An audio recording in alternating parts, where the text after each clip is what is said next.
Jadi bagaimana pengendalian internal, ya kita pelajari pada hari ini adalah dalam sistem pengendalian manajemen, bagaimana pengendalian manajemen dilakukan bila terdapat faktor-faktor yang tidak bisa kita kendalikan. Ya. Prinsipnya adalah manajer itu dinilai atau dinilai kinerjanya murni bahwa dia bisa mengendalikan hal tersebut. Kalau ada faktor-faktor di luar yang tidak bisa kendalikan, itu seharusnya jangan sampai masuk ke penilaian dia, karena itu di luar kendali dia. Tidak fair kita meminta manajer bertanggung jawab untuk hal yang tidak bisa dikendalikan. Nah, itulah yang disebut dengan prinsip pengendalian, controllability principle. Ya, itu yang kita akan pelajari di sisa pertemuan hari ini, ya, untuk lebih mendalami bagaimana antara manajemen, ya, top manajemen di atasnya atau middle manajemen mengendalikan level di bawahnya. Ya. Itu yang coba kita pelajari di hari ini. Walaupun ini sudah saya sudah di kelas yang satunya sudah saya ini kan di sisi sebelum itu, tapi secara mendalam akan kita bahas di pertemuan hari ini. Oke, jadi prinsip pengendalian itu, ya, prinsip pengendalian adalah bahwa orang harus bertanggung jawab atas apa yang mereka bisa kendalikan. Ya, itu yang kita harusnya fair, ya kan? Orang harus bertanggung jawab tentang apa yang mereka bisa kendalikan. Kalau dia tidak bisa kendalikan, jangan diminta pertanggungjawabannya, ya. Misal contohnya, ya, sekarang kita mengalami masa pandemi, ya, itu adalah satu jenis yang nggak bisa kita kendalikan. Semua faktor-faktor kinerja, indikator kinerja meleset semua karena faktor pandemi ini. Haruskah manajer bertanggung jawab? Ya tidak bisa, itu kan di luar kendali dia, ya. Itu adalah faktor-faktor luar, eksternal faktor yang tidak sepenuhnya bisa kita kendalikan. Jadi apa? Harus kita sesuaikan, ya. Pada prinsip harus kita sesuaikan bahwa apa yang mereka bisa kendalikan sejauh ini itu yang harus kita nilai, ya. Yang harus kita minta pertanggungjawabannya. Kemudian karyawan tidak boleh dihukum karena nasib buruk atau karena adanya faktor yang tidak bisa dikendalikan tadi, atau diberikan hadiah ekstra kalau itu ada sifatnya keberuntungan, ya, beruntung karena bukan faktor dari dia tapi faktor dari eksternal faktor tadi. Jadi ada sisi yang buruk, ya, kalau ada nasib buruk atau kejadian buruk, kalau ada yang lama, ya, sebaliknya kita nggak perlu berperasaan terlalu karena dia beruntung saja, ya. Karena dia beruntung ada faktor-faktor eksternal yang menguntungkan dia, ya. Itu yang yang coba kita dudukan permasalahannya sesuai dengan kondisi yang sebenarnya. Nah, banyaknya ukuran hasil itu sebagian karena ada beberapa faktor yang tidak bisa dikendalikan, ya. Dalam situasi pandemi tahun 2020 dan separuh tahun 2021 kemarin itu banyak hal meleset semua, ya. Anggaran kita berantakan, segala rencana kita berantakan karena apa yang kita prediksi semula, perakirakan semula tidak terjadi karena adanya faktor eksternal yang luar biasa terjadinya, yang faktor pandemi. Ya. Nah, karena pembatasan kegiatan masyarakat, kegiatan ekonomi, maka semua sulit bergerak sehingga apa yang kita rencanakan meleset semua. Nah, dalam kondisi seperti itu sebenarnya anggaran harus fleksibel, ya. Tidak boleh kaku karena memang apa yang kita rencanakan, apa yang kita pikirkan semua itu tidak terjadi dalam kenyataannya, ya. Jadi apa boleh buat, kita harus adakan penyesuaian segala macam, ya, yang sifatnya adaptif dan responsif dengan sesuai dengan keadaan, termasuk juga bagaimana kita mengendalikan manajemen, ya. Itu yang harus juga jadi pemikiran, ya. Kemudian kembali ke prinsip kendali ini, ketika karyawan diminta bertanggung jawab atas faktor-faktor yang tidak bisa dia kendalikan, ya, itu akan ada organisasi harus menanggung biaya untuk melakukannya, ya. Dan juga karyawan jelas menolak kalau diminta bertanggung jawab atas tersebut karena mereka dianggap mereka yang menanggung risiko, ya. Risiko yang ditanggung kan perusahaan harusnya, ya. Nah, jadi dalam situasi pandemi misalnya penurunan kinerja ditimpakan ke karyawan, ya jangan juga, ya. Nah, harusnya ya biarlah perusahaan bersama-sama kita menanggungnya, ya. Tapi ke level pribadi, level seseorang tidak boleh dikenakan seperti itu. Karyawan sebenarnya lebih menyukai, ya, reward, imbalan yang tergantung pada kinerja yang bersumber dari usaha mereka dan tidak terpengaruh oleh hal-hal yang tidak bisa dia kendalikan, ya. Nah, itu jadi murni berdasarkan apa yang dia bisa kendalikan, apa yang bisa dia capai, ya. Itu yang mereka lebih senang di situ. Jangan mereka dikenakan hukuman atas sesuatu yang dia bisa kendalikan, ya. Itu sama aja mengalihkan risiko sebenarnya, risiko yang sama-sama kita tanggung tapi dibebankan kepada seseorang manajer atau seorang dalam organisasi yang kebetulan punya wewenang terhadap itu. Nah, cara yang kalau mau sih, kalau kita nggak mau repot-repot, itu namanya menghindari risiko, ya. Daripada kita repot, kita bisa hindari, ya.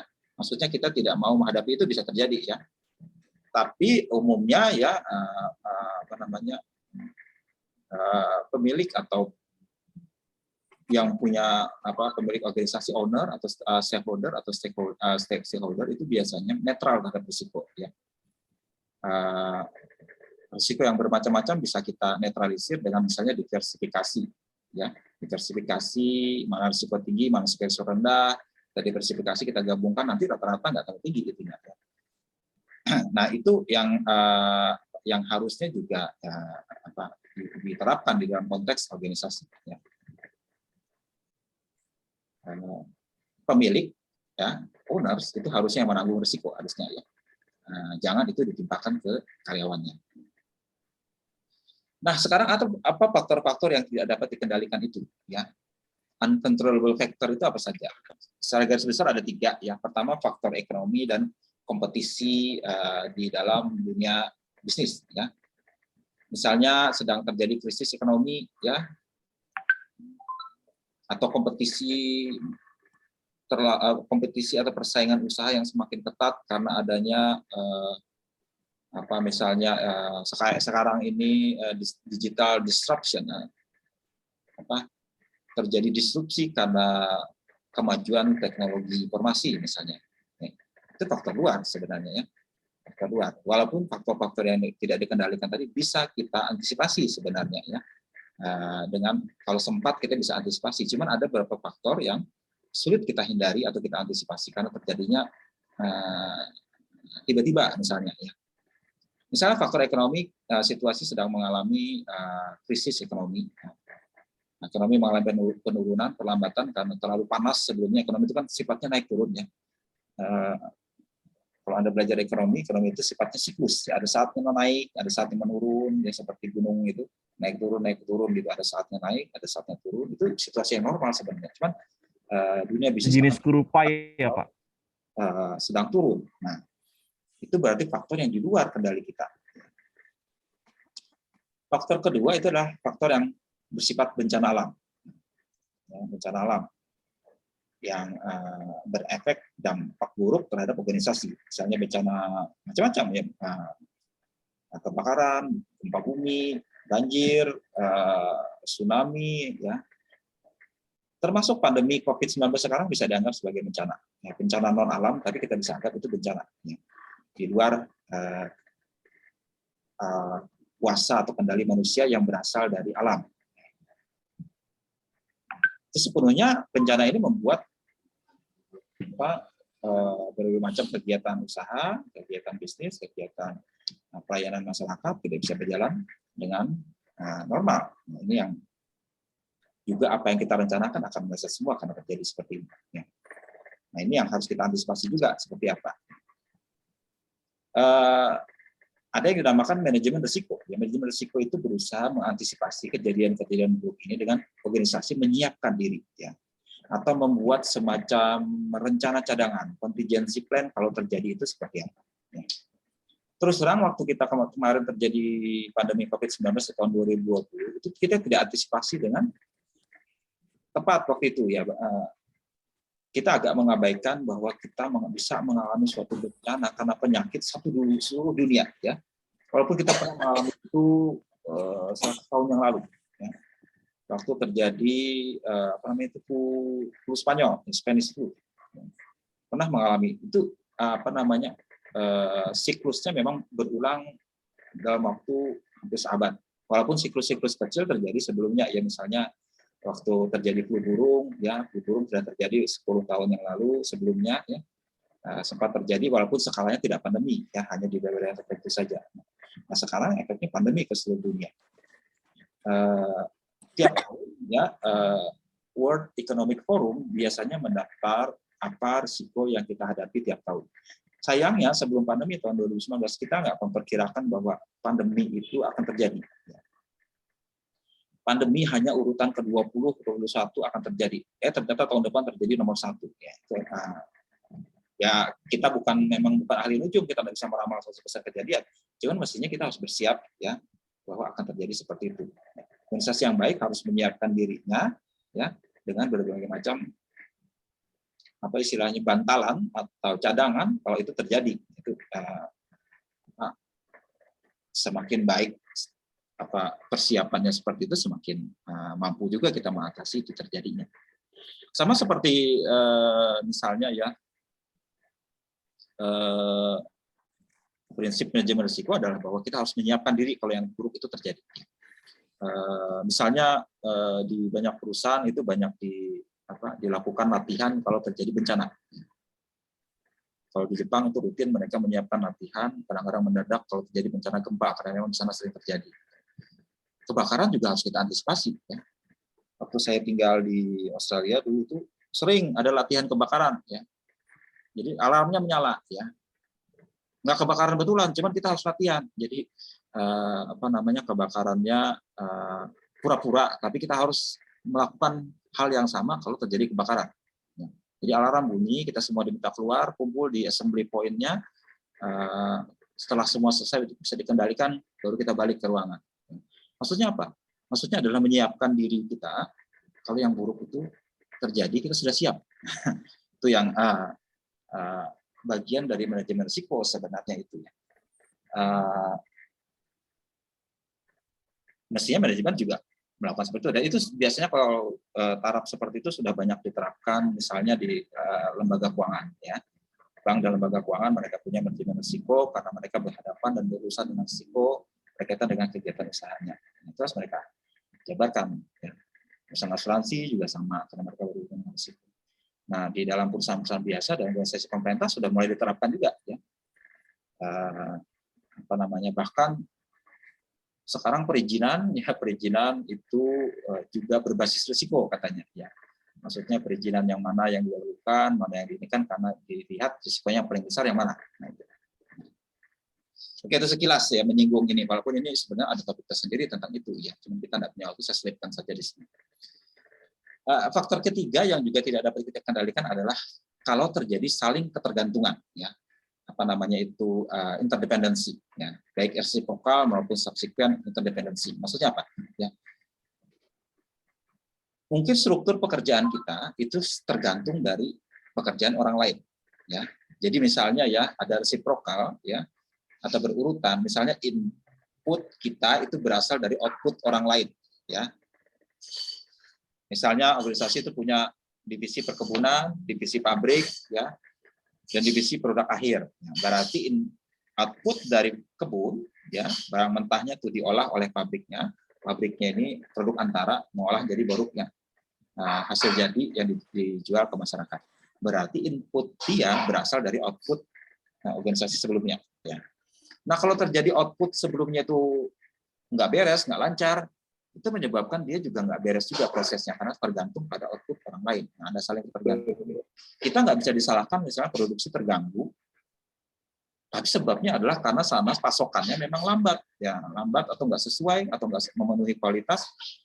Nggak bisa yang manajer yang pabrik tadi disalahkan. Bukan salah saya, salahnya sana. Ya, pihak sana tidak memberi spesifikasi yang kita minta, baik jadwal maupun kualitas yang kita minta. Kenapa kualitas kita buruk? Karena sebabnya di sana. Nah, itu berarti kita harus adjust, ya, sesuaikan bahwa memang ini bukan salah dia. Salah di bagian lain yang tidak memenuhi sasaran yang kita inginkan.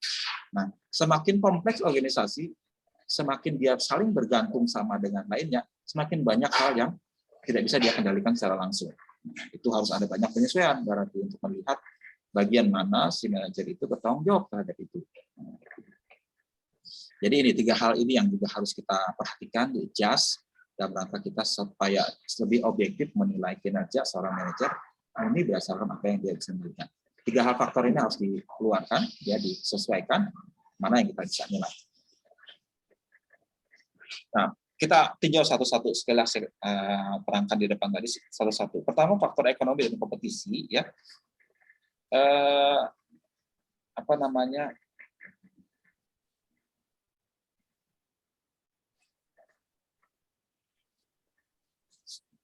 Berkaitan dengan faktor ekonomi itu, misalnya ya karena terjadi penurunan situasi ekonomi menyebabkan penurunan permintaan, dalam artian penurunan penjualan, ya.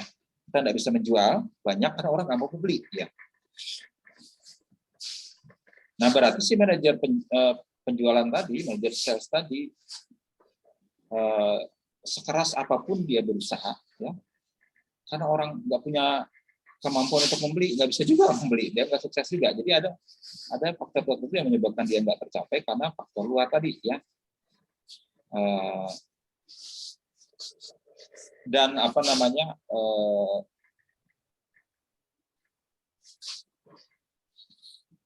sebagian besar evaluator tidak melindungi manajer sepenuhnya dari perubahan faktor ekonomi dan kompetisi, ya. Apa namanya, kalau misalnya manajer penjualan itu murni berdasarkan bonus seperti berapa dia menjual, waktu ekonomi sedang buruk, apa boleh buat dia harus menanggung risikonya. Dia hampir tidak mendapatkan pendapatan yang cukup, misalnya kalau sebagian besar pendapatan dia berasal dari insentif penjualan. Situasi buruk seperti ini menyebabkan mereka turun, ya. Seperti waktu pandemi kemarin, saya sempat bicara dengan salah satu bagian penjualan, ya, wah sulit sekali Pak, nggak dapat apa-apa, kita masa pandemi nggak bisa jual, saya katanya. Terus gimana Pak? Ya kita ngandalkan gaji pokok aja Pak. Gaji pokok cukup Pak, ya segitu aja katanya. Apa namanya? Tapi sudah dihitung Pak sama perusahaan, ya kita bisa hidup nggak apa adanya Pak, cuman kita nggak bisa dapat lebih. Ya. Saya pikir dia cukup bersyukur karena apa yang gaji pokok dia cukup saja, ya. Bagaimana kalau mereka yang gaji pokoknya kecil sekali tapi komponen terbesarnya adalah insentif. Nah, kalau seperti itu buruk sekali kondisinya jadinya, ya. Itu yang juga harus diinikan. Mestinya sih apa namanya, dalam pemberian kompensasi kepada karyawan harus diperhitungkan, ya. Jangan sampai kalau terjadi yang buruk sama sekali mereka nasibnya buruk juga, kasihan, ya. Jadi misalnya ya ada patokan tertentu gaji pokok mencukupi kebutuhan sehari-hari, dalam kondisi terburuk mereka masih bisa hidup dengan layak, misalnya seperti itu. Misalnya level UMR atau UMP minimal sebesar itu gaji pokoknya, jadi kalau situasi sedang turun kalau dikatakan insentifnya 0, masih bisa hidup seperti itu. Kemudian bencana alam yang nomor 2, ya, ini tidak terduga, kadang-kadang tidak terkendali, yang macam-macam, ya, apa namanya, yang di luar kendali kita lah. Cuman semakin baik kita mengantisipasi seperti yang saya katakan tadi, maka semakin kurang efeknya. Nggak bisa seperti itu. Ada terus organisasi harus menyiapkan, ya, kalau terjadi sesuatu. Ya, ini tidak kita duga, kita tidak dihitungkan. Tapi kita harus siap-siap. Kalau di pemerintahan ada dinas khusus, ya, itu bencana BPBD, Badan Penanggulangan Bencana Daerah, gitu. Itu kalau nggak salah mereka membuat peta saben tahun profil risiko bencana seperti apa, dan mereka akan fokus ke bencana yang paling berisiko yang mana, dan maka mereka menanggulangi. Itu dari sisi pemerintah. Harusnya organisasi juga buat semacam itu, ya, walaupun pemerintah mengatur masyarakat keseluruhan, organisasi harusnya punya plan semacam itu.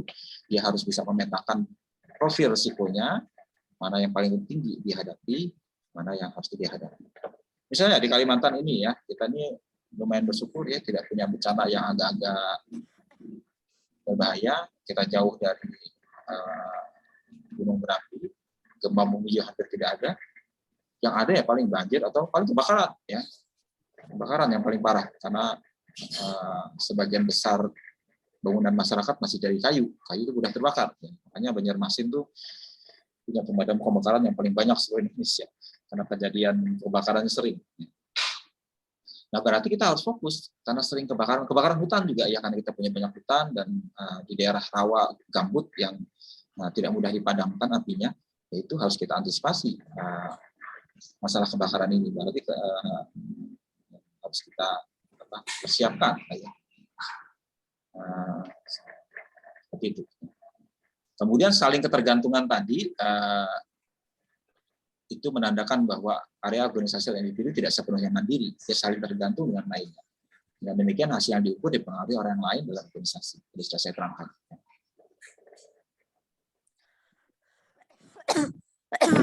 Interdependensi itu ada 3 macam ya. Pool interdependensi, ya pool atau terkumpul di mana entitas perusahaan menggunakan sumber daya bersama dikumpulkan secara bersama-sama ya.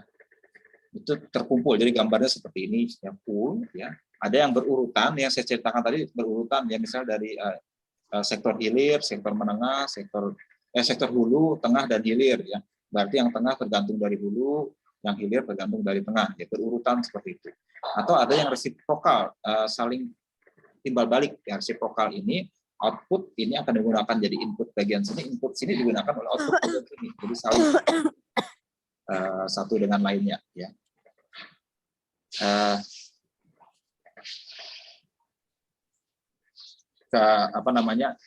Apapun kondisinya berarti sepenuhnya sulit kita mengecualikan saling tergantungan itu.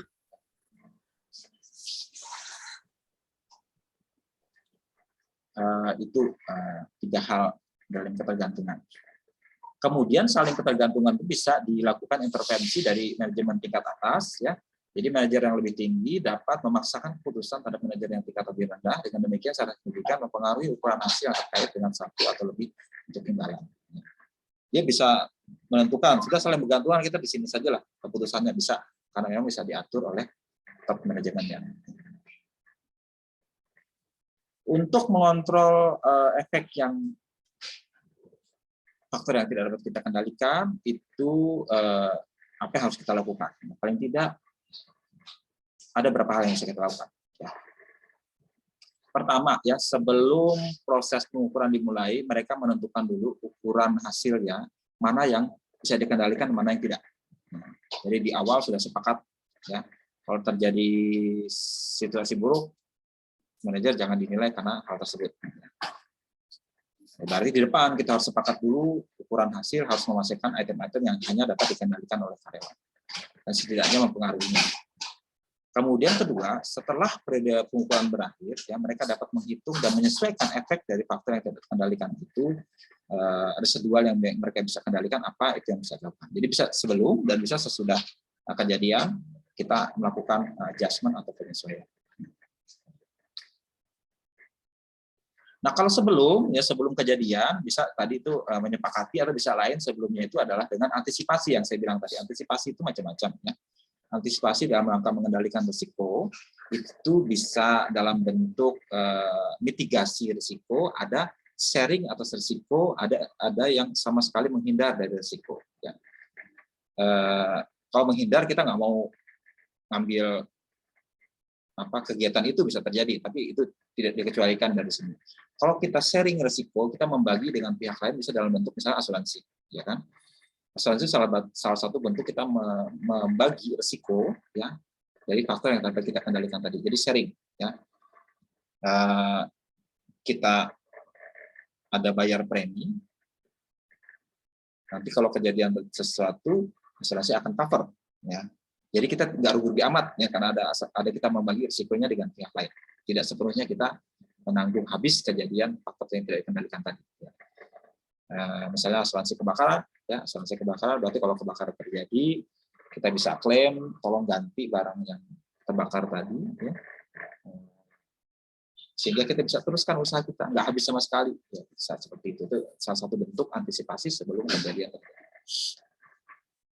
Dalam bentuk lain yang sifatnya internal, ya kita bisa membagi, kita bisa mengatur, ya desain struktur pertanggungjawaban dalam organisasi dengan minta pertanggungjawaban atau accountability atas area yang mereka bisa kendalikan. Bisa diatur yang tadi itu ya di depan.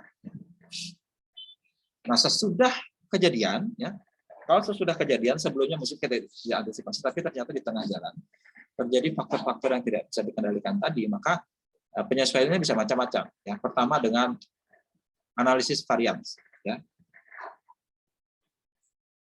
Maksudnya penyimpangan, varian itu penyimpangan. Ya, kita hitung penyimpangannya seperti apa, kita bisa analisis penyimpangan mana yang dikendalikan, mana yang tidak. Kemudian kedua, standar kinerja yang fleksibel. Jadi standar kinerjanya tidak kaku, kita fleksibel, kita bisa sesuaikan. Jadi fleksibel sesuai dengan faktor yang tidak bisa dikendalikan yang terjadi di periode tersebut. Kemudian kita bisa buat evaluasi kinerja yang sifatnya relatif, ya tidak absolut berdasarkan angka pasti, tapi relatif dibandingkan dengan yang lain. Relatif berarti dibandingkan dengan lain yang kondisinya sama, mengalami hal yang sama. Misalnya manajer penjualan A dan B menghadapi situasi yang sama. Ya. Dalam situasi pandemi sekarang sulit menjual, misalnya. Tapi ternyata manajer A lebih baik penjualannya daripada B. Mungkin karena si manajer A itu lebih giat, punya banyak akal, punya banyak inovasi, sehingga mampu menjual dengan lebih baik. Berarti kita bisa menyebut yang A lebih berhasil dari B. Karena mereka situasinya sama, tapi yang satu lebih banyak menjual. Nah, berarti kita bisa menghitung kinerjanya secara relatif bandingan dengan manajer yang mengalami situasi yang sama, unit atau manajer yang mengalami situasi yang sama. Dan terakhir kita bisa menggunakan evaluasi yang sifatnya subjektif, ya tidak secara objektif, karena ukuran objektif yang susah kita hitung, kita peroleh, susah kita gunakan, bisa secara subjektif dilakukan oleh atasan yang bersangkutan dengan memperhitungkan faktor yang tidak bisa dikendalikan. Faktor subjektif tidak selamanya buruk, ya, tidak selamanya buruk. Subjektif selama bisa mengurangi adanya bias dan lain sebagainya yang tidak relevan, bisa kita andalkan kalau secara rasional kita bisa terapkan ya, faktor yang secara subjektif tadi. Oke, ini penjelasannya ya dari 4 tadi yang masing-masing dijelaskan. 1 mengenai analisis varian, yaitu teknik yang dikembangkan untuk menjelaskan mengapa sesuatu berbeda dari yang direncanakan. Ya. Kenapa selisih dengan yang direncanakan? Bisa menjelaskan hasil aktual yang terjadi berbeda dengan standar, dengan anggaran, dengan harapan yang ditentukan sebelumnya. Ada 2 tujuannya, ya. Pertama, kita bisa memisahkan mana yang bagian yang dapat dikendalikan, mana yang tidak.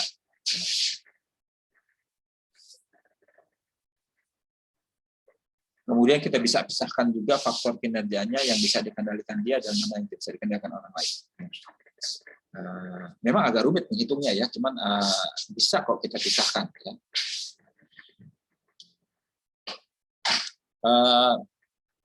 Nanti lewat contoh saja saya jelaskan.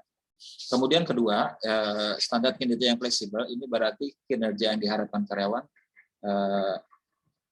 itu kita sesuaikan dengan kondisi yang ada. Kemudian evaluasi kinerja subjektif tadi itu, tadi saya katakan itu dilakukan dengan rasional, mempertimbangkan semua logika yang terkandung dalam metode objektif, kita sesuaikan untuk hal yang tidak dapat dikendalikan. Kemudian dapat dikoreksi kalau misalnya dari ukuran hasilnya terlalu kaku, ya terlalu absolut, kita coba sesuaikan. Kemudian bisa kita masukkan poin tertentu yang kita anggap kekuatan dari bawahan tersebut, ya walaupun ini cenderung bias, tapi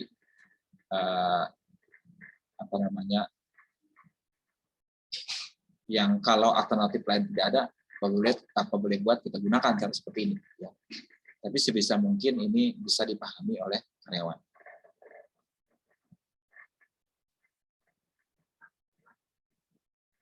Nah itu ya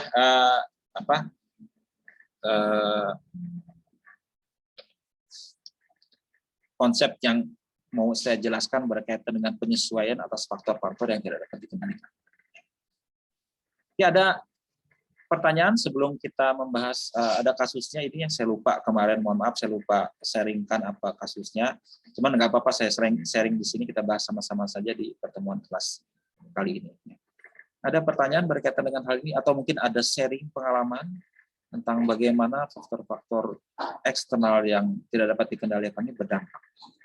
Apalagi kita mengalami masa sulit selama 2 tahun belakangan ini benar-benar membuat apa yang kita rencanakan porak-poranda istilahnya ya. kacau semua. Ini apa namanya, menyebabkan manajemen harus fleksibel menghadapinya.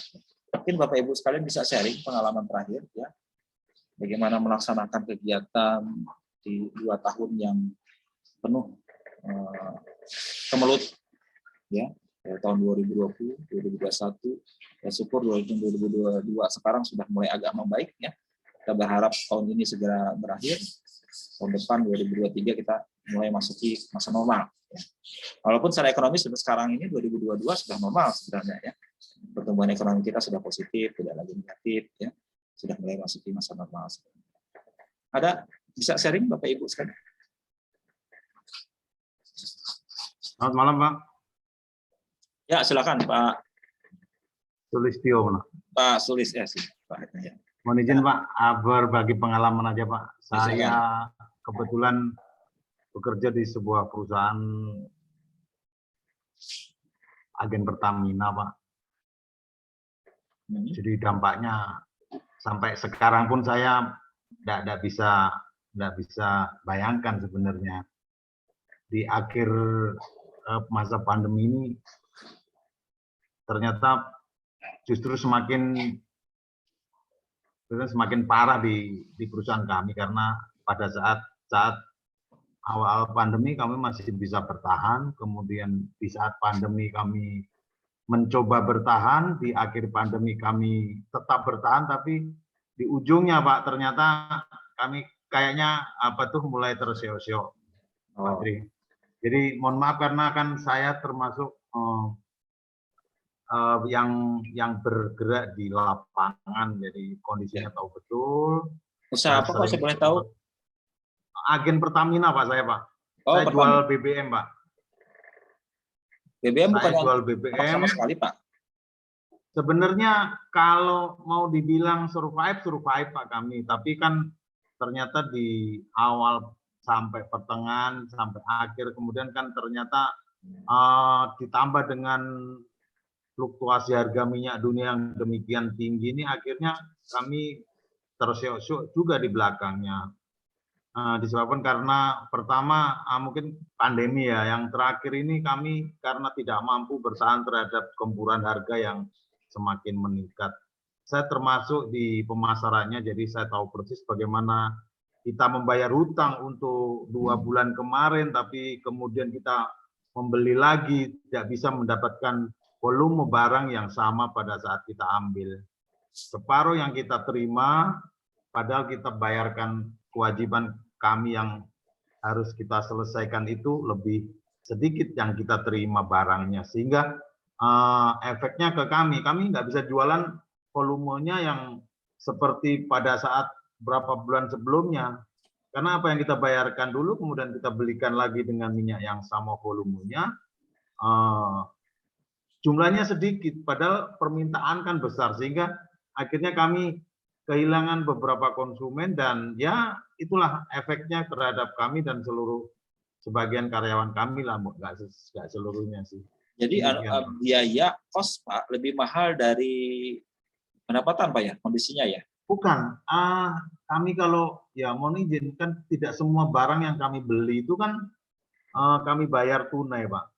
Sementara kita berhutang lah ya, kita jual lagi, kita tidak bisa mendapatkan barang dengan jumlah yang sama karena harga minyak kan cenderung naik terus Pak. Iya, iya. Kemarin kita bisa belanja 1 bulan lalu atau 2 bulan sebelumnya kita bisa belanja 100 KL, kemudian kita bayar utangnya pada bulan berjalan, kita nggak bisa mendapatkan barang segitu lagi. Hanya separuhnya saja, karena waktu itu kulaan kita ya, belinya kita hanya 100, sekarang belinya kita jadi 2 kali lipat gitu Pak. Sehingga barang yang kita jual kan makin sedikit gitu Pak. Ya, jadi tidak seimbang antara betul. saat beli dan saat jual Pak ya? Betul. Dan ya ini akibatnya mungkin karena ya itu faktor-faktor perang di Ukraina sangat berpengaruh, karena ternyata Pertamina juga mengimpor minyak dari sana gitu. Dan itu yang kami rasakan betul sampai saat ini gitu. Sehingga ada ya, mudah-mudahan kami bersyukur masih bisa bertahan dengan kondisi yang seperti sekarang ini. Apa yang bisa dipelajari Pak dari kondisi ini? Siap. Maksud saya apa yang harusnya kita persiapkan dalam kondisi Bapak ini, harusnya di awal dipersiapkan seperti apa?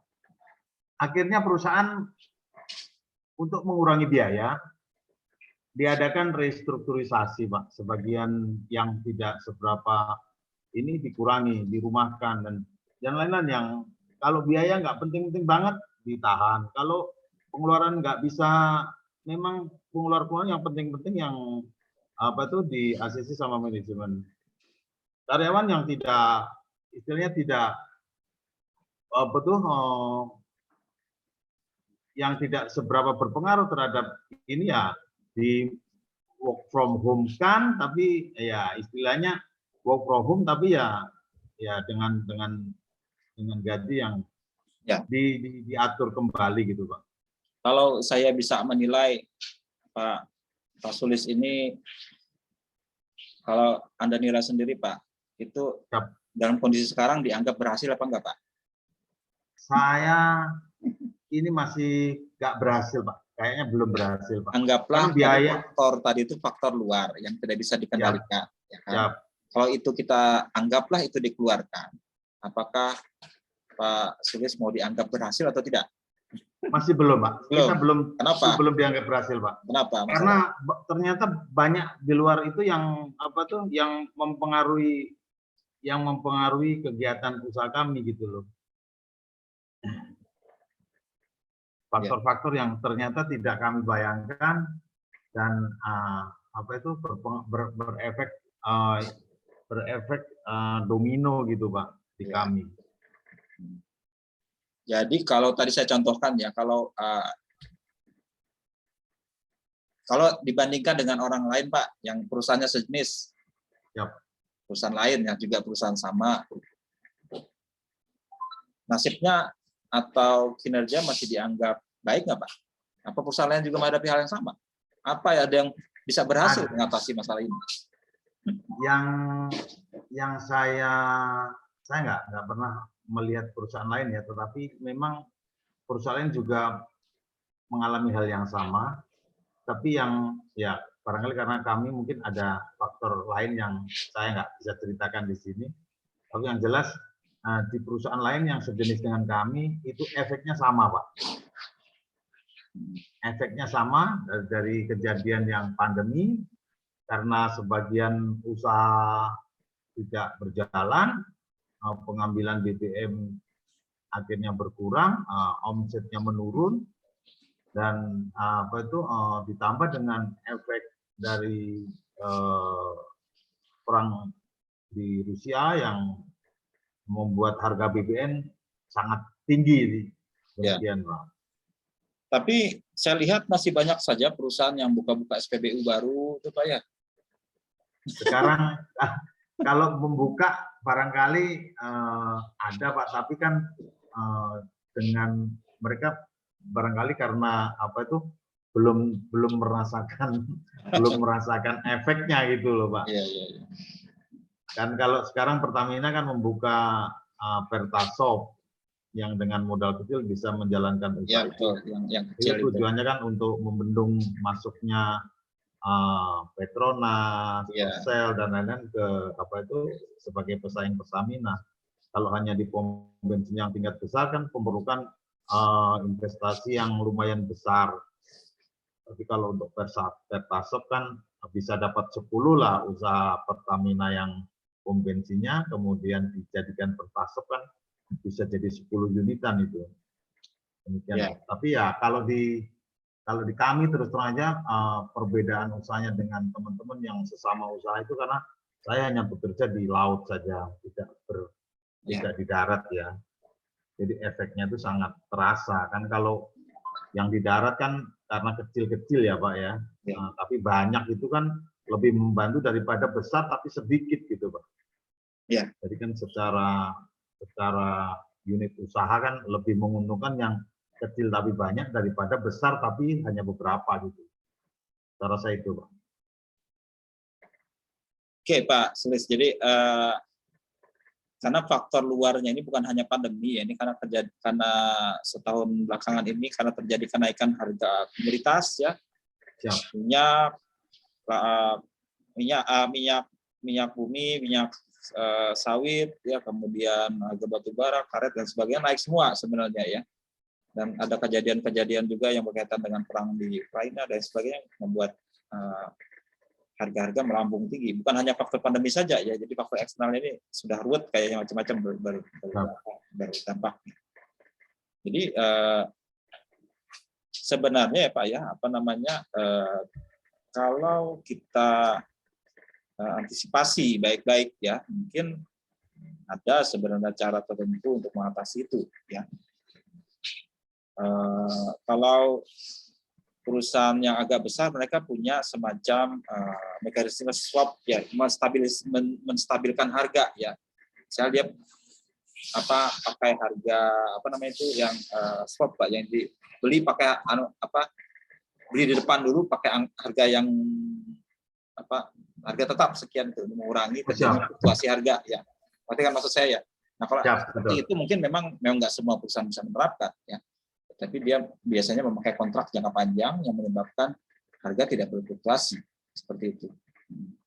Nah, barangkali itu yang membedakan karena kebetulan kalau di kami itu harga itu berubah per tanggal 1 dan 15, Pak. Jadi selama beberapa bulan terakhir kan dari kita yang beli dengan harga 88 ribuan sampai kemudian di harga 18 sampai 19 ribuan. Berarti kan selisihnya sudah bukan main Pak, tingginya Pak. Nah itu kalau kita membeli barang lagi kan paling tidak kan sangat berkurang dari tahun-tahun atau bulan-bulan sebelumnya gitu Pak. Iya. Oke, makasih Pak Sulis. Jadi ini agak sulit ya kondisinya ya, dan secara objek pun saya sulit menilai misalnya Pak Sulis berhasil atau tidak. Pak Sulis menganggap tidak berhasil karena kondisinya. Kalau saya dikatakan tidak berhasil terus terang aja Pak. Karena apa? Saya sudah nggak bisa jualan lagi sekarang gitu Pak. Oh gitu. Terang aja. Jadi mandek gitu karena kondisi perusahaan lagi kurang bagus. Mungkin harus menunggu sekian lama setelah agak normal lagi Pak ya. Siap. Tapi seberapa sanggup kita menunggu itu juga pertanyaan besar Pak ya. Betul. Seberapa sanggup perusahaan masih bisa mempertahankan saya dan teman-teman gitu Pak sebenarnya. Iya. Karena ya sudah ini terus terang aja. Oke. Semoga cepat berlalu. Pak Tri. Siap. Makasih Pak Tri. Iya. Oke, makasih Pak Sulis. Tadi Pak Fajar kalau nggak salah Pak Fajar. Atau Surya. Iya Pak. Oh iya. Ya, Assalamualaikum warahmatullahi wabarakatuh. Makasih Pak. Ini mungkin sedikit sharing juga Pak terkait tadi karena ada jenis faktor yang tidak dapat dikendalikan. Salah satunya mungkin kalau dari perusahaan saya kebetulan kan bergerak di bidang penjaminan Pak. Kredit itu di kemarin itu memang di 2019 Pak. Mulai dari 2019 khususnya 2019 sampai 2021 itu memang di faktor kompetisinya Pak, kompetitifnya. Jadi yang pertama waktu itu karena kita di bidang jasa Pak ya, artinya memang kita ketergantungan dengan pihak mitra kerja. Nah kebetulan waktu saat itu pesaingnya kan kompetisi berkaitan dengan pesaing, waktu itu memang salah satu mitra kerja itu mereka tidak langsung menggunakan jasa kita gitu Pak, tapi menggunakan agen atau vendor yang mereka nilai di sana salah satunya itu dari cara dari teknis itu lebih memudahkan dibanding dengan menggunakan jasa kita Pak. Karena kalau kita biasa untuk jasa, misalkan kayak asuransi, mereka kan untuk permohonan atau apa masih paperless gitu Pak. Nah, dengan kompetitor yang ada kemarin, mereka menyiapkan sistem berbasis web atau IT itu yang lebih memudahkan mereka untuk bisa terintegrasi secara terpusat Pak. Nah, kekalahan kita kemarin di situ dari sistem IT. Nah, dari pihak top manajemen akhirnya melihat gitu Pak, dari kita apa sih yang perlu kita kembangkan, kita ekspor. Yang pertama itu kan dari tahap perencanaan sama pengembangan. Nah karena memang kan bahasan kita lihat kemarin itu karena kompetitor itu munculnya bukan di area lokal kita gitu Pak, di Kalimantan Selatan. Mereka datangnya kan dari luar Pak, dari Jawa gitu kan. Nah, karena faktor itu tersebut tadi Pak, mau nggak mau dari top manajemen itu mengharuskan kita untuk bisa bagaimana caranya untuk bisa menarik kembali mitra kerja kita sebagai pasar kita itu bisa kembali ke kita ya Pak. Nah, memang dari saya bilang tadi 2019, 2020 sampai 2021 akhir lah, alhamdulillah kita bisa juga ikut mengembangkan sistem pelayanan manajemen mutu yang berbasis IT juga. Alhamdulillah akhirnya memang sampai sekarang sudah meningkat ya Pak. Tempat kita pernah itu produksi 0% di triwulan pertama waktu itu, karena tergerus dengan kompetisi tadi Pak. Nah, di tahun 2021 akhirnya kita coba mengembangkan juga gitu Pak. Namun memang yang perlu diperhatikan itu dari kualitas SDM kita sendiri, mampu nggak kita menciptakan dari bagian IT yang juga bagus gitu loh Pak. Sama dengan akhirnya infrastruktur kita juga yang harus ditingkatkan. Tapi kan itu banyak biaya yang akhirnya harus dikeluarkan juga Pak. Cuman memang dilihat kan kalau bahas kita manifestasi itu kan dia akan jangka panjang. Nah, salah satunya itu Pak. Jadi akhirnya di 2022 ini tadi alhamdulillah itu pencapaian kita dibanding 2019, 2020, 2021 itu sudah meningkat hampir di atas 200% lah Pak untuk produksi jasa kita sendiri Pak. Ya. Mungkin itu aja Pak yang dapat saya bagi Pak. Terima kasih Pak. Jadi kalau saya tanyakan ya, setelah memperhitungkan faktor-faktor eksternal tadi itu,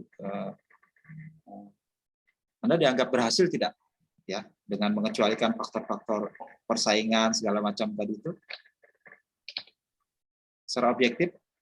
Secara tingkat produksi berhasil Pak, karena peningkatannya lebih kelihatan Pak. Karena kita di jasa, kalau kayak di asuransi itu kan dilihat dari preminya, jumlah premi yang masuk berapa gitu kan. Nah itu Pak, peningkatannya itu ya saya bilang tadi hampir 200% dibanding month to month di tahun sebelumnya gitu loh Pak. Sudah di jam kerja ya? Iya betul Pak. Oke. Jadi kalau tadi itu pesaingnya siapa Pak ya? Pesaingan yang terdekat sama kita ini?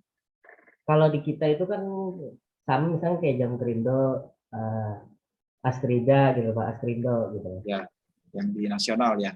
Iya. Kalau asuransi lainnya nggak ada ya selain itu. Asuransi umum memberikan asuransi kredit juga kalau nggak salah. Iya betul Pak, sama. Cuma kan memang kita lihat kan makanya walaupun dia jasanya sama, cuman kan kita apa sih yang harus kita jual lebih gitu loh Pak. Salah satunya mau nggak mau di jasa pelayanan yang kita sampaikan gitu Pak, yang sudah berbasis IT. Ya. Jadi permohonan dari mitra kerja itu tidak perlu lagi by paperless gitu loh. Sehingga penginputan untuk setiap data nasabah atau debitur mereka itu bisa langsung diakses melalui laptop atau komputer dari tempat kerja mereka sendiri ya Pak. Ada dampak nggak Pak terjadinya pandemi selama 2 tahun ini ke pencapaian kinerja? Wah itu sangat berdampak sekali Pak, karena kan pertama dari kemerosotan ekonomi kan jelas tingkat daya beli maupun investasi dari setiap nasabah di mitra kerja kita kan menurun Pak. Akhirnya klaim juga meningkat. Ditambah lagi yang ada produk lagi misalnya yang di jiwa maupun jasanya, karena juga banyak berdampak karena meninggal, otomatis kan besar juga itu Pak. Tidak hanya di kita Pak, jadi seluruh kayak di Askrida, Askrindo semua juga ya. Nilai klaimnya juga melonjak gitu Pak. Ya. Walaupun itu terjadi, Anda masih menganggap kinerja kita lebih berhasil? Di tahun 2022 Pak. Kalau di 2021 bagaimana itu? Wah buruk Pak, itu masih buruk. Maksudnya itu kan kita harus memisahkan, kan tadi saya bilang memisahkan faktor luar dan faktor si usaha kita sendiri. Ya. Terlepas dari terjadinya faktor luar tadi, sudahkah kita melakukan tindakan yang maksimal ya di tahun-tahun sulit tersebut? Bisa nggak kita Kalau memisahkan? kalau di kita Pak mau salah satunya itu kemarin itu untuk menanggulangi bahasanya karena jasa produksi kita kurang turun, akhirnya dari top manajemen itu mengalihkan sebagian besar itu untuk investasi Pak, lebih ke arah investasi jadinya. Jadi dari hasil investasi itulah yang bisa menutup operasional di perusahaan kita. Oh, jadi semacam diversifikasi, Ya betul Pak. diversifikasi yang akan mengkompensasi situasi buruk gitu ya? Iya betul Pak. Oke. Oke. Jadi itu akankah jadi bagian dari kinerja yang bersangkutan? Itu kinerja keseluruhan ya kan? Iya betul. Kalau bagian penjualan kan nggak kena itu. Maksudnya Iya bagian betul. marketing. Jadi di bagian di salah satu bidang Mbak, di bagian divisi lain yang akhirnya bekerja keras di investasi. Oke, ya. Karena kan memang di ujung tombak kita di pemasaran sendiri ya, karena dari mitra kerja pun menurun kan omset ininya Pak, untuk melakukan lending kredit apa segala macam kan juga berdampak ke kita yang masa ketergantungan tadi Pak. Ya. Ya salah satunya apa kayak kita ada juga surety. Kita kan menjamin kegiatan-kegiatan proyek di pemerintahan, Ya. APBD atau APBN. Tapi kan dana untuk infrastruktur di daerah kita sendiri waktu itu kan juga teralihkan Mbak untuk biaya penanggulangan COVID. Nah, beberapa kan di sana berdampak juga di daerah-daerah kabupaten, kota maupun di provinsi kan banyak pembangunan yang juga terkendala karena anggaran dari untuk pembangunan infrastruktur itu sendiri teralihkan untuk penanggulangan bencana COVID. Itu juga salah satunya. Boleh tahu bonus, insentif segala macam masih diberlakukan di tahun-tahun sulit itu? Masih diberlakukan, tapi karena pencapaian waktu itu dianggap kurang maksimal, jadinya ya seadanya. Pak. Jadi tapi tetap ada kan Pak ya? tetap ada Pak. Ibaratnya situasi sedang sulit juga kita nggak bisa berharap, cuman tetaplah karyawan dihargai gitu ya sesuai dengan kemampuannya, karena ini faktor di luar kemampuan kita gitu yang berimbas pada kinerja kita juga. Nah, itu yang agak sulitnya ya. Jadi apa yang bisa dipelajari Pak Surya dari situasi yang sudah berjalan di tahap sulit ini yang organisasi bisa terapkan ke depannya? Jadi memang yang pertama itu minimal kita harus punya salah satu bagian atau divisi yang terkait penanggulangan masalah manajemen risiko Pak. Artinya mereka sudah harus punya hitungan nih dengan risiko-risiko apa saja inherent di dalam perusahaan itu yang mungkin akan terjadi. Nah, dampaknya seperti apa? Apakah mitigasi risiko itu mau kita terima, kita tolak, kita bagi, atau kita alihkan? Kan itu salah satunya tuh Pak. Nah, makanya kan di divisi terkait itu harus punya planning bisnisnya. Jika salah satu di bagian misalkan untuk produksi bisa kurang bagus hasilnya, nah nanti di divisi operasional lainnya yang mana bisa menutupi. Nah, lalu yang kedua kita harus melihat masalah kompetisi di pangsa pasar. Nah, di sana kan kita harus melihat nih kinerja dari setiap pesaing-pesaing kita itu seperti apa dalam memanjakan atau menarik bahasanya itu kesetiaan pelanggan kita itu Pak, mitra-mitra kerja. Karena kan mitra kerja kita nggak hanya satu menggunakan jasa kita, kan pasti banyak nih.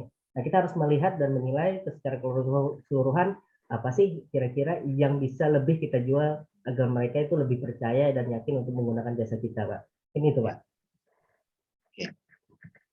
Artinya harus ada perencanaan pengembangan yang dari top manajemen juga yang harus bisa ini Pak, bahasanya untuk ketuk palunya kan nanti investasi yang lebih besar, manifest lebih besar itu kan pasti ada biaya yang keluar. Ya. Nah, bagaimana kebijakan dari top manajemen itu bisa menyikapinya Pak? Mungkin itu aja Pak. Terima kasih Pak. Ya, makasih Pak Surya.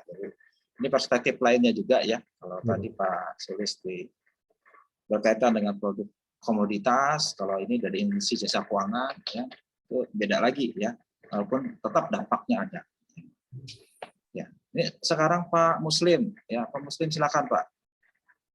Apa perspektif yang Pian bisa sharing, ya, berkaitan dengan kondisi yang sulit 2 tahun belakangan ini. Oh, nggih. Sebelumnya Ulun terima kasih banyak dulu, Pak. Oke, Nggih. Mungkin Ulun ada pertanyaan dulu, Pak. Boleh lah, Pak? silakan. Apa itu? Nggih, terima kasih, Pak. Nggih. Faktor-faktor apa saja dalam SPM dan sistem pengendalian manajemen apa saja yang harus ditingkatkan dalam setiap organisasi? Apakah ada perbedaan dengan SPM di perusahaan swasta dengan perusahaan negara atau instansi pemerintah, Pak? Ya, intinya sama aja Pak, ya. Oh, Intinya sama, bahwa setiap karyawan, terutama karyawan yang punya fungsi manajemen, itu diminta pertanggungjawaban atas kerja dia. Dilihat dari kinerjanya, ya kan? Yang membedakan adalah bahwa di organisasi swasta kinerjanya lebih mudah diukur, ya. Kalau di pemerintahan sulit diukur, tapi tidak mustahil untuk diukur, ya. Pelayanan agak susah mengukurnya, cuman seperti yang kita contohkan dari beberapa kasus kemarin bisa diukur, misal dengan survei kepuasan, dengan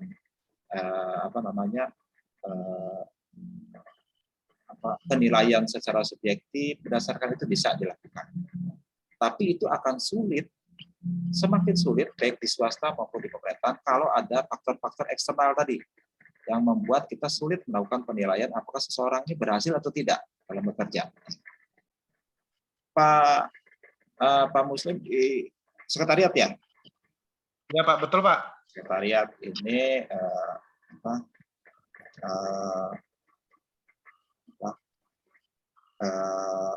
aspek kinerjanya lebih sulit lagi dinilai ya kan, walaupun volume pekerjaan hampir mungkin tidak terlalu berdampak selama masa pandemi ini. Cuman memang secara inherent, secara ininya agak sulit dinilai ya. Apakah misalnya Pak Muslim sudah berhasil dalam pekerjaan dia, dalam area tanggung jawabnya, itu banyak faktor yang dipertimbangkan, ya kan? Nah, berkaca dari pengalaman Pian Pak Muslim, ya, apa kesulitan utama kalau atasan Pak Muslim menilai kinerja Pak Muslim ini seperti apa? Yang jelas, kalau kita dengan atasan kan kemungkinan sangat mungkin karena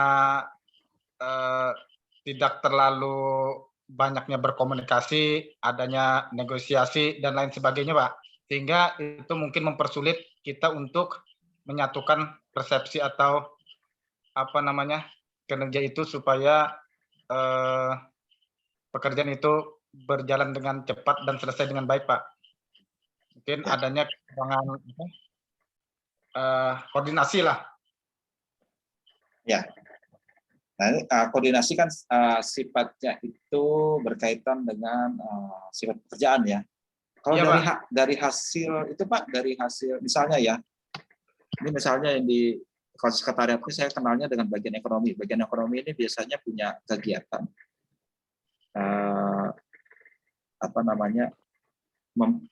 memfasilitasi berbagai macam kegiatan yang berhubungan dengan ekonomi ya. Misalnya ada Pak Adi di sini, dia mengurusi bagian BMD misalnya ya. BMD harus diawasi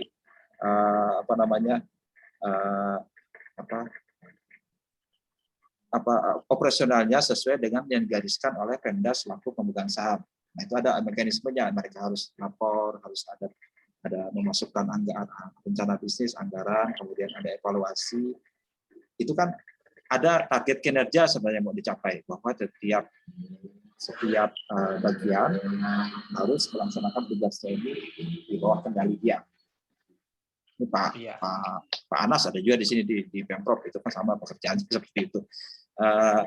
Ada target, jadi misalnya berapa BMD ini, berapa target kinerja yang tercapai dilakukan, itu bisa diukur sebenarnya, bisa itu ya. Saya lihat di sekretariat di Tanah Laut ini lumayan terukur itunya, pekerjaannya itu bisa dibuat polanya Pak. Jadi sudah berapa kegiatan yang sudah terselesaikan tahun ini ya, 10 kegiatan, 10 beres, berarti sudah dianggap berhasil. Tapi ada juga kegiatan yang tidak bisa selesai atau tidak tuntas selesai karena terganggu faktor-faktor luar. Ya. Misalnya ya di bagian ekonomi itu ada satu kegiatan yang luarannya tercapai, tapi target semua tercapai karena terjadi pandemi. Itu misalnya program Gapura Karomah di Tanah Laut itu kan terganggu selama pandemi kemarin, sempat dihentikan beberapa bulan karena hampir setahun dihentikan karena terjadinya pandemi. Ya. Walaupun itu sebenarnya jadi aneh ya, karena harusnya dikucurkan di masa sulit, tapi itu dihentikan. Ya, akhirnya evaluasi tidak sepenuhnya bisa dijalankan karena program itu tidak berjalan selama 9 bulan di tahun 2020. Itu contoh aja Pak. Ya. Jadi kami tidak bisa menilai bagian ekonomi tidak sukses karena mereka tidak bisa menjalankan karena memang terjadi pandemi di tahun 2020. Nah itu ya. Saya kebetulan diundang oleh Pemkab waktu itu memberikan penilaian evaluasi program ini sudah berjalan baik atau tidak. Ya kami anggap ini karena ada faktor eksternal tadi tidak berjalan. Tapi kalau jujur dinilai berdasarkan apa yang ada sudah tercapai, kami bilang seperti itu. Ya, jadi fair saja kita nilai ini program ini sudah berjalan baik walaupun terkendala karena terjadi pandemi di tahun 2020. Seperti itu Pak. Jadi kira-kira contohnya seperti itu yang kalau kebetulan saya familiar jadi tahu masalahnya. Iya. Iya. Nah, jadi prinsipnya sama Pak Muslim ya. Jadi antara atasan dengan bawahan yang punya kendali tertentu itu kita harus menilai kinerjanya supaya kita memotivasi Pak. Jadi, karena prinsip manajemen kita harus serahkan tanggung jawab, kita harus nilai apakah dia baik mengerjakannya dan kita harus motivasi dia tercapai apa tidak, berikan dorongan kalau dia tercapai atau tidak. Karena untuk insentif, kenaikan jabatan, promosi dan sebagainya itu harus diberikan kalau memang sesuai. Prinsipnya sama. Ya. Oke, makasih Pak Muslim. Ya, untuk teman-teman yang di kesehatan mungkin bisa di-sharing ya, karena dari sektor kesehatan banyak kejadian ya, karena terjadinya pandemi ini ya, sektor kesehatan ini kerja keras, garda depan untuk mengatasi masalah pandemi ya. Jadi ada banyak mahasiswa yang angkatan sekarang di atas Anda ini sekarang sedang tesis. Hasil tesisnya banyak memberikan pandangan yang beraneka warna karena terjadi pandemi ya. Misalnya banyak mahasiswa yang melakukan penelitian tentang kepuasan pasien di bagian apa, semua hampir mirip polanya. Kepuasan menurun semua ya. Karena apa? Karena terjadi pembatasan jam pelayanan, tenaga kerja difokuskan pada penanganan COVID, ya, nakes difokuskan pada penanganan COVID, kemudian untuk pelayanan bukan COVID itu akan tidak terlayani dengan optimal, sehingga skornya kebanyakan turun. Ya. Jadi tahun 2020 itu anomali luar biasa. Jadi dari yang saya dapat kesan dari penelitian mahasiswa di tahun 2020 itu kejadian anomali 2020 tidak bisa disamakan dengan kondisi normal. Ya. Umumnya kita beri banyak catatan di situ karena kondisi 2020 itu luar biasa kejadiannya sehingga kondisi normal nggak terjadi. Oke, saya minta teman-teman yang di kesehatan mungkin bisa kasih perspektif ya. Apakah dengan beban kerja yang luar biasa selama masa pandemi berakibat kinerja jadi lebih buruk atau bagaimana? Ya, ada yang bisa di-sharing yang di kesehatan? Izin Pak. Oh, silakan Pak Nami Asmi, ya silakan. Sebenarnya gini, mohon maaf Pak, saya tidak menghidupkan kamera mungkin silakan. Karena ini. Mungkin saya tidak bekerja di bidang kesehatan rumah sakit pada khususnya Pak ya. Kebetulan saya bekerja di Badan Penanggulangan Bencana Kabupaten. Ini kan saat ini menjadi Sekretariat Satgas Penanganan COVID. Nah, cocok ini. Nah, jadi dampak pandemi ini kalau kita bicara dampak memang sangat-sangat semuanya kena Pak, dari segi ekonomi, dari segi berbagai macam. Cuman yang paling tidak terkena dampak itu mungkin kalau dari perdagangan mungkin dari kesehatan, karena apotek laris, penjualan alat-alat kesehatan laris lah istilahnya dan sangat-sangat laku. Namun ketika di masa pandemi memang Satgas dan juga instansi-instansi terkait memang itu sangat-sangat bekerja istilahnya dengan penuh seperti Bapak tadi beban kerjanya lebih tinggi. Nah, contoh seperti Satgas Penanganan COVID ini kan tidak hanya BPBD, tapi juga rumah sakit, dinas kesehatan, dan juga dinas terkait seperti TNI, polisi, Satpol PP, dan lain-lain. Nah, kalau di rumah sakit, gambarannya mungkin sedikit adalah seperti kata Bapak tadi, jam kunjungan dibatasi, terus juga penanganan sangat-sangat difokuskan ke pasien COVID-19, terus juga modal untuk penanganan itu sangat-sangat tinggi sekali. Seperti pasien COVID itu kan biayanya sangat-sangat mahal sekali, apalagi dengan sarana prasarana juga sangat-sangat mahal. Nah, jadi mungkin kalau dari segi kesehatan, namun kalau menurut saya itu berbanding Pak dengan hasil yang mereka dapatkan nanti. Walaupun mungkin efek dan juga dampak yang dapat diterima oleh tenaga kesehatan apabila terjangkit atau mungkin bahkan sampai meninggal dunia. Namun itu tadi kembali lagi hasil yang didapatkan mungkin juga sesuai lah dengan beban kerja yang mereka lakukan gitu. Nah, untuk kami Satgas juga ngos-ngosan juga Pak, dari 2020 ke 2021 ini udah agak sedikit tenang karena kita saat ini sudah berada di level 2 dan sebenarnya kalau di level 2 ini kalau kita bicara masalah PPKM ya masih ada batasan-batasan tertentu gitu. Cuman karena target vaksinasi yang sudah kita capai, pasien dosis 1 dan dosis 2 itu sudah melebihi target, setidaknya itu menjadi satu modal kita untuk dapat istilahnya untuk melakukan aktivitas-aktivitas dengan sedikit mengurangi protokol kesehatan, Pak. Seperti di luar mungkin tidak perlu memakai masker dan lain sebagainya. Nah itu, Pak.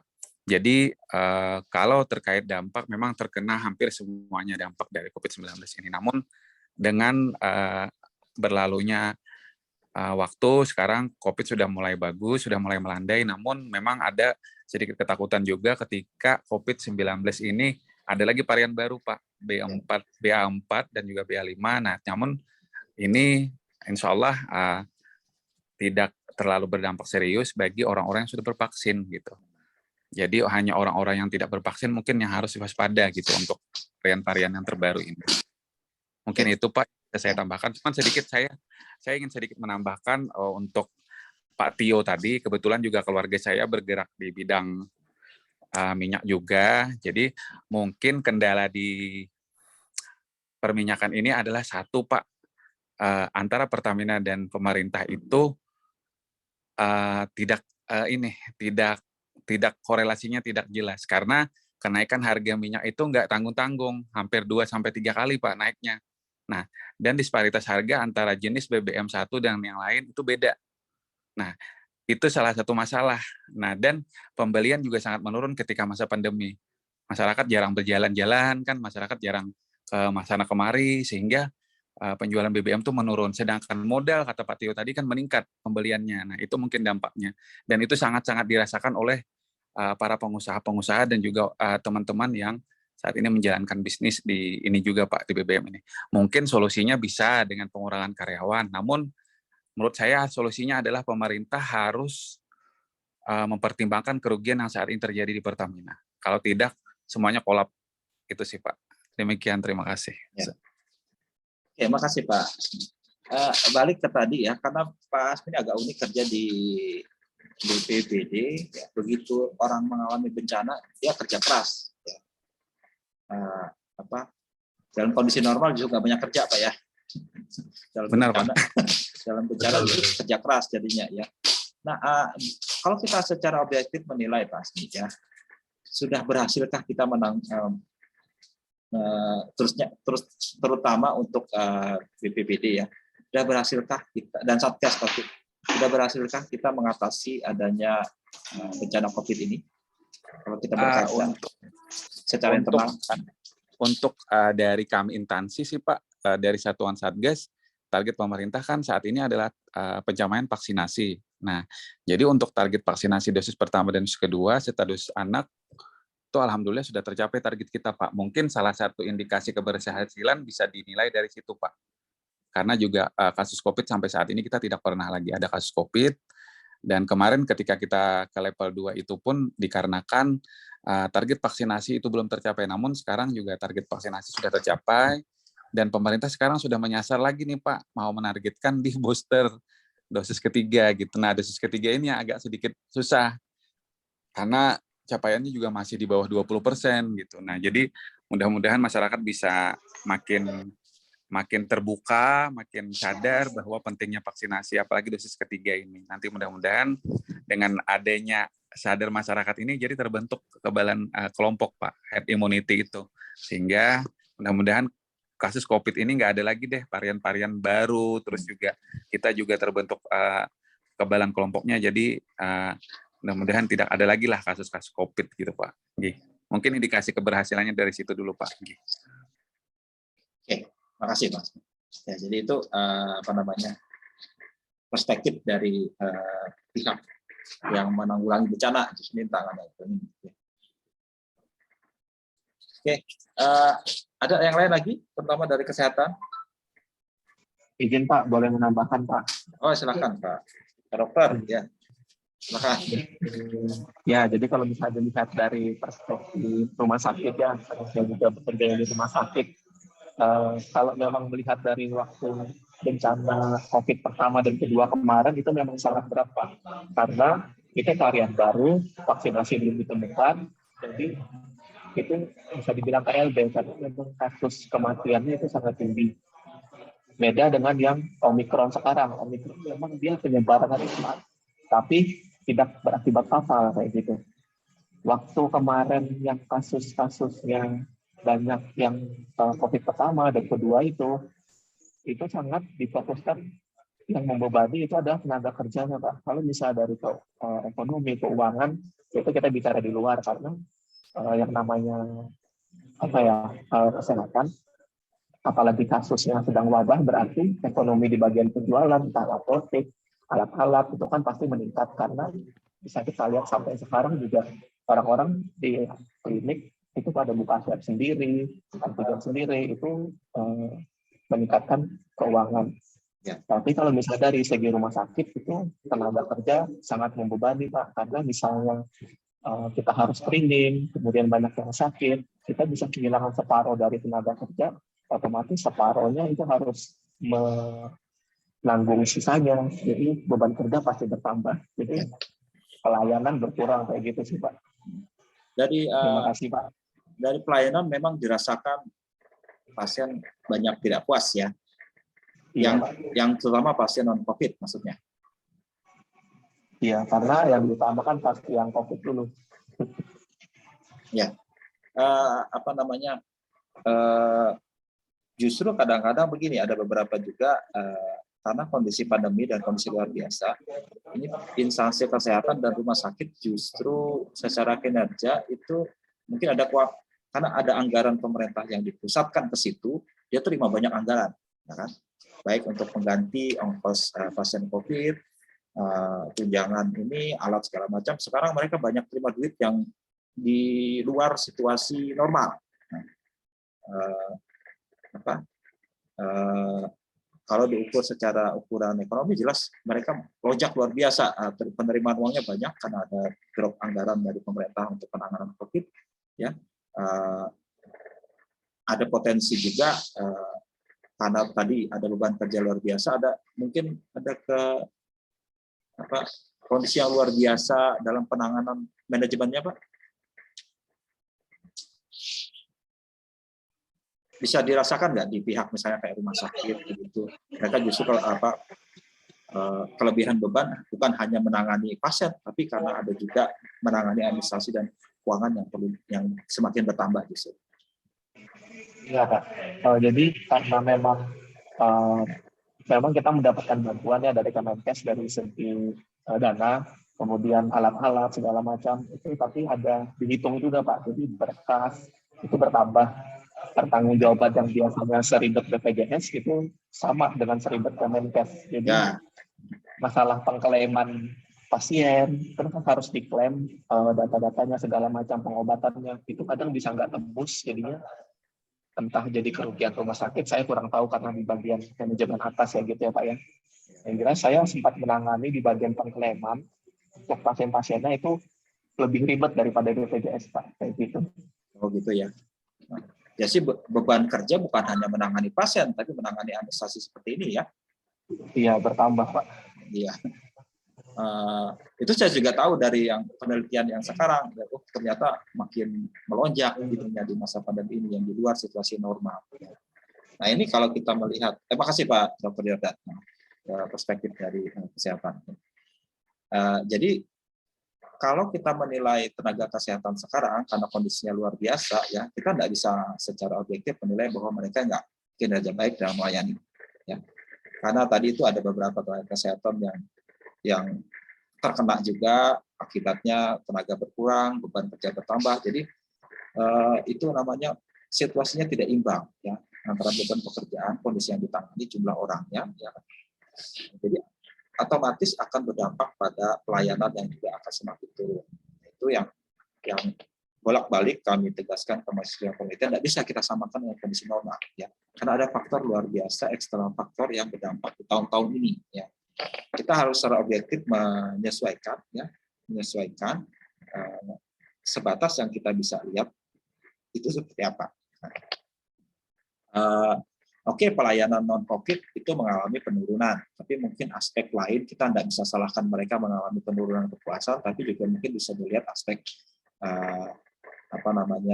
selain faktor pelanggan tidak puas, ya, pasien tidak puas, mungkin dilihat dari beberapa faktor lain harusnya bisa kita gunakan sebagai indikator. Perlu ini sih Pak, perlu dari yang sudah ada kita belum sampai jauh ke sana ya, mungkin Anda sekalian yang mau nanti penelitian ke depan mungkin bisa dilihat faktor-faktor mana yang kita secara fair bisa nilai dalam kondisi pandemi kemarin itu, ya, yang bisa kita kecualikan antara yang faktor yang controllable dan uncontrollable. Kita fokusnya yang controllable, yang bisa kendalikan yang mana saja. Oke, itu. Ada yang bisa disaring lagi yang lain? Jadi mungkin tadi saya terangkan ada analisis varian. Ya, varian itu maksudnya menyimpang dari target yang ada. Menyimpang dari target yang ada ini harus kita pilah-pilah, ya kan? Menyimpangnya ini karena memang ada karena faktor eksternal tadi, mana yang memang murni bisa kita kendalikan. Nah, yang murni kita kendalikan inilah yang kalau kita mau memberikan penghargaan, berikanlah berdasarkan ini. Ya. Bukan berarti kondisi buruk kita nggak bisa memberi penghargaan atau apapun, tapi bisa kita nilai dari apa yang mampu kita lakukan dalam kondisi yang sangat tidak biasa ini, kita mungkin lebih berhasil dari yang lain. Ukurannya bisa relatif, banding satu dengan lainnya. Untuk memberikan penghargaan, ya penghargaan selama mereka yang terus bekerja di masa sulit, di masa pandemi ini. Oke, ada yang lain bisa sharing?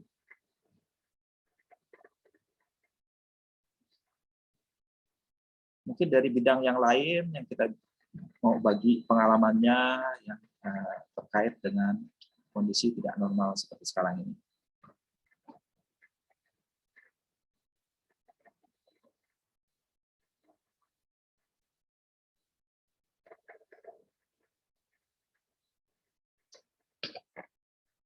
Oke, kalau tidak ada, saya coba kasih contoh ya bagaimana kita melakukan analisis varians ya untuk membedakan ya, kondisi buruk dan kondisi yang sifatnya eksternal dan kondisi yang memang di bawah kendali yang bersangkutan. Ini saya kasih contoh yang ada di buku kita itu case study berkaitan dengan Olympic Car Wash ya, ini cuci mobil ya, sederhana saja, perusahaan cuci mobil ya. Perusahaan cuci mobil ini di Belgia kisahnya, jadi cuman ini bisa diterapkan juga di sini. Ya. Ini perusahaan cuci mobil ini besar, ada 30 lokasi. Ya. Perusahaannya besar, perusahaan cuci mobil ada 30 lokasi. Ya. Setiap kuartalan, ya, pimpinannya ini, si Jax ini melakukan evaluasi kinerja untuk tiap lokasi cuci mobil tadi. Ya, 30 itu dia evaluasi mana yang berhasil mencapai target, mana yang tidak. Nah, hasil evaluasinya ini akan menentukan berapa banyak bonus yang akan mereka alokasikan ke tiap karyawan yang ada di tiap lokasi. Nah, jika dia bisa melewati target 3.000 ya. Bila dia bisa melewati target laba 3.000 akan diberikan sebagai bonus, 3.000 euro yang diberikan sebagai bonus untuk unit itu.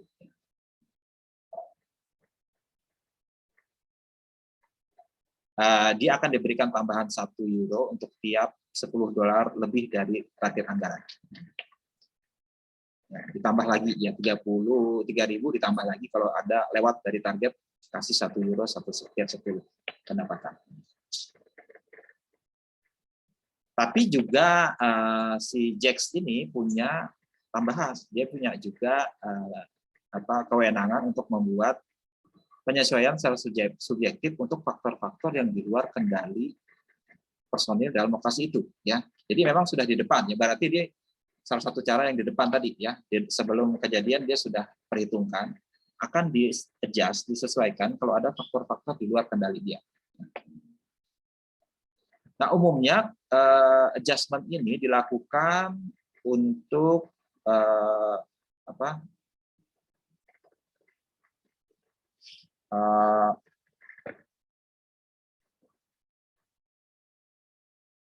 misalnya ada ada perbaikan jalan atau apa di dekat lokasi itu sehingga orang lokasi itu nggak mudah diakses ya. Sehingga jarang-jarang orang datang ke tempat itu karena ada perbaikan jalan di situ ya. Atau ada terjadi vandalisme, perusakan dan sebagainya ya, sehingga menyebabkan nggak bisa melayani. Nah itu selama ini dia melakukan adjustment seperti itu. Ini nggak bisa target kami sulit lokasinya lagi nggak mudah dijangkau sama pelanggan, ya, dia sesuaikan ya untuk faktor-faktor yang tidak bisa dikendalikan seperti itu. Dan satu lagi faktor yang tidak bisa dikendalikan adalah cuaca ya. Ya kalau di sini saja ya, kalau hari hujan orang malas nyuci, yang ngapain nyuci lagi, nanti kotor lagi ya kan.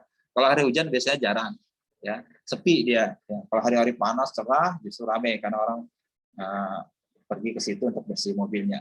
Kalau hujan biasanya sedikit yang datang. Saya aja malas cuci mobil saya, ngapain cuci, nanti hujan kotor lagi ya, karena nunggu aja hari cerah baru saya masukkan. Nah, cuci mobil juga harus memperhitungkan cuaca seperti itu ya, karena penjualan akan turun tajam begitu hari hujan ya. Dan apalagi di Belgia ini sering terjadi hujan katanya. Nah, anggaran itu harus diupdate secara kuartalan berdasarkan asumsi cuaca sebaik, cuaca cerah ya, cuaca cerah. Jadi dia bikin asumsi untuk budget itu berdasarkan cuaca cerah, tiap hari orang pasti datang dengan angka yang stabil ya. Sudah pasti asumsinya nggak akurat, nggak tiap hari seperti itu ya kan. Nah di situasi sekarang, di suatu yang jadi ini justru terjadi banyak hujan ya, di luar perkiraan. Terjadi hari hujan yang terlalu banyak sehingga budget itu nggak bisa tercapai ya. Jadi seperti ini ya. Jadi target dia 184.000, aktualnya cuma 124 ya. Karena banyak hari hujan ya. Sehingga target laba pun just nggak mencapai ya. Target labanya 38 yang tercapai cuma 7.000. Seperberapanya? Seperlimanya, 20% saja tercapai ya. Karena cost, sebagian besar cost itu tetap ya, fixed cost, karena alat-alat segala macam, bayar gaji tetap kita bayar ya kan. Sehingga kalau dia tidak mencapai target ini, drop langsung profitnya ya. Nah, kalau kita cari selisihnya antara anggaran dengan aktual akan ada varians ya, selisih ya. Selisih pendapatan 59.000 kurang dari target, laba bahkan 31.000 kurang dari target ya. Karena situasi yang hari hujan seperti ini.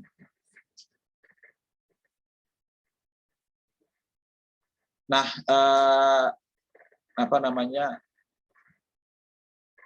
ini asumsi yang digunakan ya waktu dia membuat anggaran ya. Dia mengasumsikan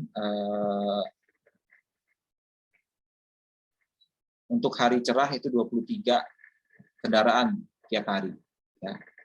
23 mobil, aktualnya melebihi itu 24 ya.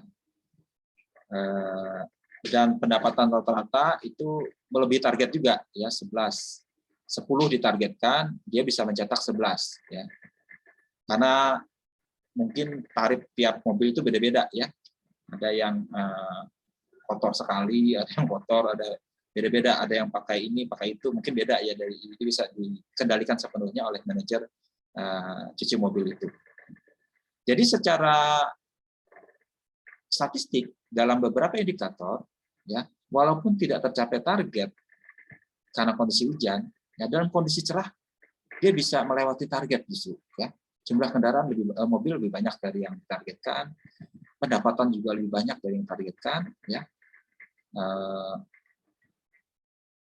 Tapi meleset semua karena asumsi hari cuaca jeleknya cuma 120, padahal kenyataannya 450 ya, 450 jam.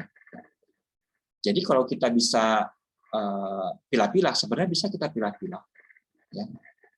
Dia ini walaupun situasi buruk, target laba dan pendapatan nggak tercapai, dia sudah berhasil sebenarnya ya. Kenapa? Ini bisa dilihat jadi mencapai pendapatan yang lebih sebenarnya. Dalam kondisi buruk seperti ini mereka masih bisa menghasilkan. Nah, apa namanya, pertanyaannya seberapa banyak kita beri bonus ke cabang ini ya, ke cabang ini. Kalau melihat aktualnya jelas kita nggak bisa kasih bonus, dia nggak tercapai ya. Tapi kalau jujur ya nggak bisa disalahkan, masa dia nggak dapat bonus ya, bukan salah dia hari hujan. Ya, pegawai cuci mobil itu dibayar pakai gaji minimum ya, UMR, ditambah dengan jumlah tetap per kendaraan yang per mobil yang dia cuci ya. Jadi biaya tenaga kerja umumnya bervariasi sesuai dengan pendapatan berapa yang dia cuci ya. Itu yang tadi ada gaji minimum tambah plus berapa rupiah untuk tiap mobil yang dia cuci. Nah, sekarang pertanyaannya seberapa besar bonus pool yang harus diberikan kepada lokasi ini. Ini harus kita berhitung ini. Jadi analisis varian dia bilang ini ya, karena target laba nggak tercapai, kita nggak bisa kasih sebenarnya ya. Coba lihat di sini ya. Revenue nggak tercapai, laba nggak tercapai.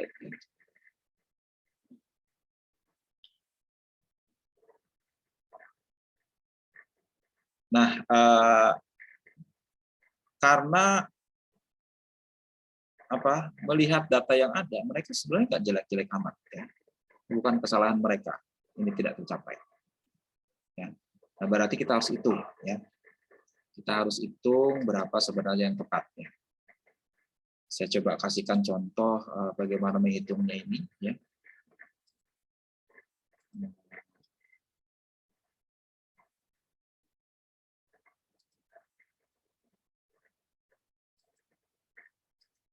Nih, coba kita hitung. Ini salah satu solusi saja. Kita harus membuat fleksibel budget. Ya. Budget yang ada kita sesuaikan. Kalau kita pakai budget awal, ini asumsinya agak keliru. Ya. Asumsinya agak keliru.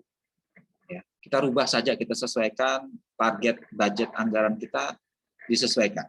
Ya. Menyesuaikan pertama dengan kondisi hari cerahnya berapa. Ya, ini kan pendapatan ini kan dihasilkan dari hari cerah. Ya. Ternyata kalau kita adjust menjadi fleksibel budgetnya, anggaran kita itu 108 saja untuk pendapatan. Dia bisa lewat 124. Ya. Bahkan dia bisa mencetak laba. Ya. Bisa mencetak laba yang lebih banyak dari yang ditargetkan. Ya, ditargetkan cuma $230 saja, €230. Dia bisa mencetak 7.000. Ya. Berarti boleh kita berikan bonus yang 3.000 tadi, ya bonus basic tadi 3.000 boleh kita kasihkan. Terus kalau melewati budget, harus kita berikan tadi setiap 10 euro dikasih 1. Kalau kita hitung-hitung ya, ada selisih lebih sebesar 6.810 ya, melewati target. Berarti kalau dibagi ini bagi 10 dapat 681 ya kan.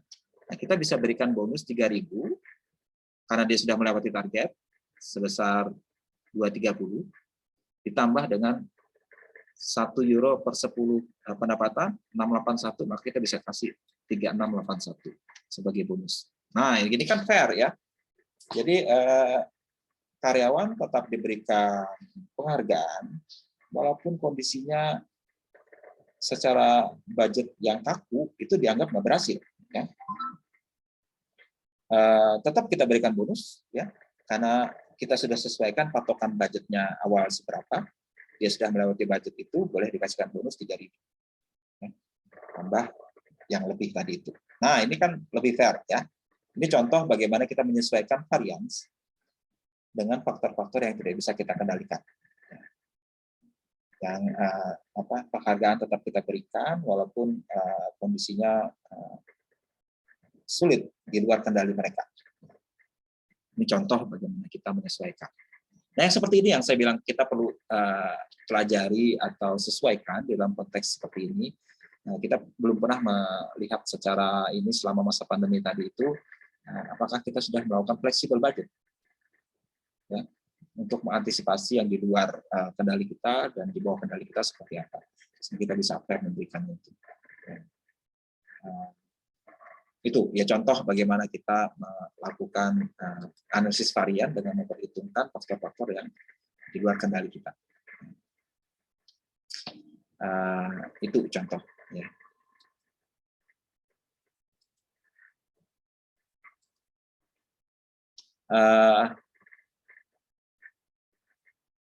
Tadi ada ya ini analisis varian.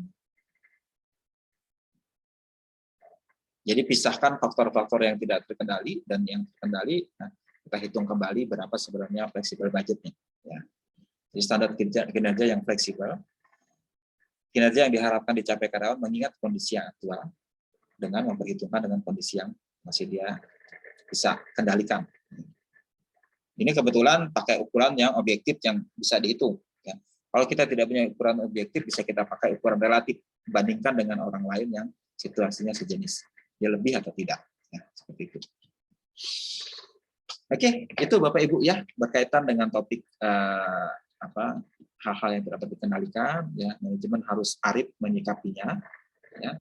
Tetap dia memberikan penghargaan walaupun keadaan sulit, karyawan sudah menunjukkan kondisi baik, bersemangat, bermotivasi, tidak patah semangat, harus diberikan dorongan, ya. Supaya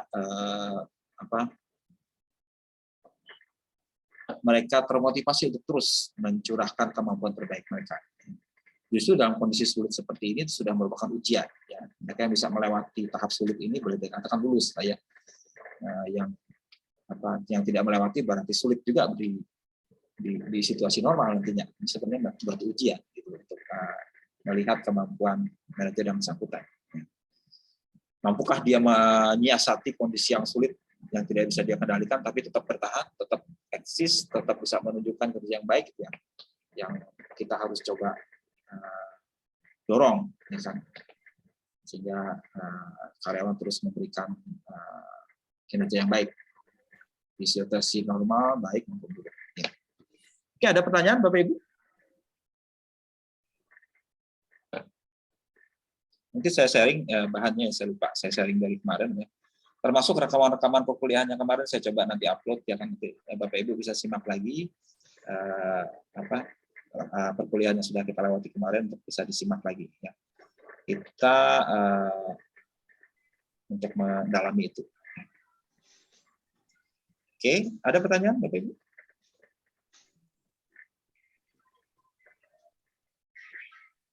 Kalau tidak ada, kita akhiri ya.